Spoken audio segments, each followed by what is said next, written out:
The Wedding, bab 46, penulis Neng Neng. Masa kini. Ya, Via, kamu urus saja sisanya. Nanti aku akan datang ke sana. Mungkin agak siangan. Pagi ini, Fauzan terlihat amat sibuk sekali dengan ponselnya. Bahkan sedari bangun tidur, ponsel Fauzan tidak berhenti berdering. Ada saja yang menghubunginya. Entah siapa, entah dari mana asal manusia yang menghubungi Fauzan tanpa tahu waktu tersebut. Yang jelas, Renata merasa sangat terganggu kalau mendengar Fauzan menyapa nama Via di sana. Terima kasih banyak sudah bekerja keras, Via. Nanti aku akan memberikan bonus untukmu.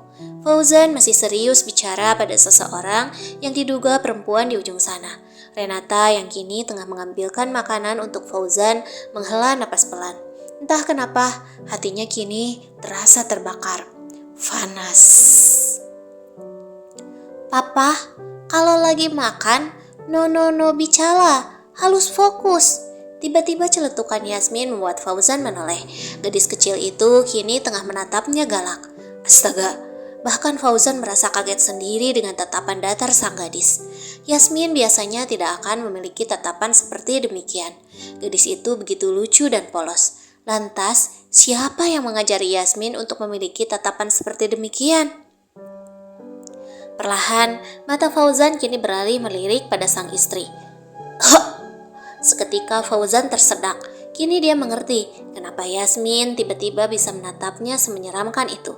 Ternyata induknya memiliki tatapan yang lebih mengerikan. Seketika bulu kuduk Fauzan meremang. Ya sudah, saya akhiri dulu teleponnya. Nanti saya hubungi lagi. Fauzan menutup ponselnya, kemudian menatap kedua wanita kesayangannya dengan nyengir ala kuda. Maaf ya sayang, tadi telepon penting. Fauzan mengusap kepala Yasmin dengan lembut, membuat gadis kecil itu mengangguk, lalu kembali melanjutkan makannya. Yang, makasih banyak udah bantu aku sampai sejauh ini. Mereka bilang, urusan kemarin dengan para pegawai yang meminta kompensasi tinggi itu sudah diselesaikan oleh pengacaramu. Aku benar-benar gak tahu mesti ngomong apa lagi sama kamu. Makasih banyak ya, Yang. Fauzan menatap tulus pada Renata yang kini juga tengah menatapnya. Hanya gumaman itu yang terdengar. Namun, alih-alih kesal, kali ini Fauzan malah memilih untuk tidak tersinggung. Laki-laki itu tersenyum tulus. Nanti, kalau ada waktu, kamu mau kan nemenin aku buat datengin pabrikku itu? Jujur aja, aku gak bisa nemuin Via sendirian. Meskipun dia bawahanku juga sih. Tapi rasanya gak afdol kalau gak ada kamu Yang. Fauzan tersenyum. Lelaki itu sebetulnya berharap sekali jika Renata mau ikut bersamanya untuk pergi berdua. Rasanya sudah sangat lama sekali Fauzan tidak pergi dengan Renata, sekedar menghabiskan waktu bersama. Hari mereka selalu dipenuhi dengan banyaknya acara dan serangkaian kegiatan pekerjaan. Jadi kali ini, bolehkah jika Fauzan berharap Renata mau mendampinginya? Sebelumnya, kamu bisa pergi sendiri. Renata masih asyik menyendok makanannya. Wanita itu seperti tak acuh dengan ajakan sang suami. Fauzan terdiam. Selama ini dia pergi sendiri bukan karena tidak mau mengajak Renata, namun tentu saja karena Renata sendiri yang terlihat acuh dan tidak peduli padanya. Dan mendengar jawaban Renata kali ini, lagi-lagi rasanya Fauzan yang salah. Selama ini Fauzan hanya berprasangka sendiri, tidak mengucapkan ajakannya secara langsung, dan memilih untuk mendiagnosa tanpa bukti. Kira-kira kapan Fauzan akan ada benarnya di mata Renata? Pikiran Fauzan mulai berkecamuk lagi. Ya, itu sebelumnya. Tapi mulai sekarang, kamu mau kan nemenin aku Yang? Fauzan kini tersenyum lembut. Mengalah lagi adalah solusi jitu baginya. Kata itu lagi yang keluar. Renata menatap datar pada makanannya. Meski begitu, sarapan pagi ini terasa hikmat juga. Mereka menyelesaikan rutinitas pagi mereka dengan baik. Hingga kegiatan mereka mengantar Yasmin sekolah dan mereka kembali ke kantor untuk tugas pekerjaan. Mereka melakukannya seperti biasa. Zan, lo yakin mau izinin bini lo buat pergi ke kondangan si Kiana? Kali ini Burhan yang angkat suara, merasa jika dirinya mengkhawatirkan posisi Fauzan. Emang kenapa? Fauzan mengernyit heran. Memang kenapa dengan datang ke pernikahan sahabat dekat? Bukankah itu sebuah keharusan? Ya, kan lo pernah bilang kalau sebetulnya si Kiana itu nikah sama saudaranya mantan istri lo itu. Otomatis nanti di nikahan si Kiana, mantan istri lo itu bakalan datang dong. Dan akhirnya istri lo sama mantannya bakalan ketemu. Burhan dengan gamblang menjabarkan pendapatnya, sementara Andre hanya menyimak dengan mengaduk kopi miliknya. Tapi gue percaya Rena gak akan kayak gitu.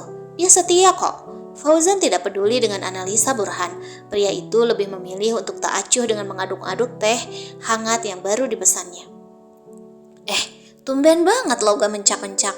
Udah tobat sekarang. Tentu saja, Burhan merasa heran dengan perubahan sikap Fauzan. Biasanya Fauzan akan dengan kesal mengutarakan isi hatinya jika itu berhubungan dengan Renata dan mantannya. Sebetulnya, gue udah ketemu sama mantan istri gue. Dia bilang minta maaf. Fauzan menghela napas. Mau tidak mau akhirnya Fauzan harus mengatakan pertemuan antara dirinya dan Ardi tempo hari. Burhan dan Andre menyimak dengan baik. Mereka menjadi pendengar setia kini. Gila sih, gak nyangka gue. Ada ya mantan kayak gitu? Andre kini angkat suara. Pria itu berdecak-decak tak karuan. Ya ada, itu dia buktinya. Burhan menyahuti setelah Fauzan selesai bercerita. Terus, lo yakin gak bakalan tantrum kalau lihat Renata nanti ketemu sama mantan calon mertuanya? Maksud gue, biar gimana pun, hubungan mereka kan sudah ada di jenjang pertunangan. Jadi mungkin saja di antara mereka masih ada sisa rasa. Apalagi lo gak pernah tahu kan sebetulnya berakhir seperti apa hubungan mereka. Andre kini menjabarkan lebih detail lagi, membuat Fauzan kini terdiam. Benar juga, akan ada resiko yang harus dia tanggung ketika membawa Renata pada keluarga sang mantan. Hubungan Renata dan Ardi bukan hanya tentang dua sejoli, tapi juga tentang dua keluarga besar, yang bahkan Fauzan sendiri tidak tahu alang ujurnya seperti apa. Gue percaya istri gue yakin kok. Nanti gue bakalan terus pepet istri gue, gak akan gue lepasin sedikit pun. Fauzan menggebu, pria itu penuh dengan tekad. Oke, awas aja loh. Nanti Renata ketemu Ardi, lo malah nangis di pojokan. Andre dan Burhan tertawa mengejek. Pria itu terlihat puas melihat ekspresi Fauzan yang terlihat keruh dan cemberut. Sialan kalian berdua. Fauzan menggerutu kesal. Daripada kalian ketawa gak jelas, mendingan kalian bantuan gue buat bikin kejutan. Fauzan menaik turunkan alisnya menggoda, hingga Burhan dan Andre hampir mual melihatnya. Mereka bergidik berjamaah. Kejutan? Kejutan apa? Andre dan Burhan bertanya dengan kompak. Fauzan menyeringai. Pria itu tersenyum ala devil, lantas segera memeluk kedua sahabatnya untuk membisikkan sederet rencana yang sudah tersusun rapi di kepalanya.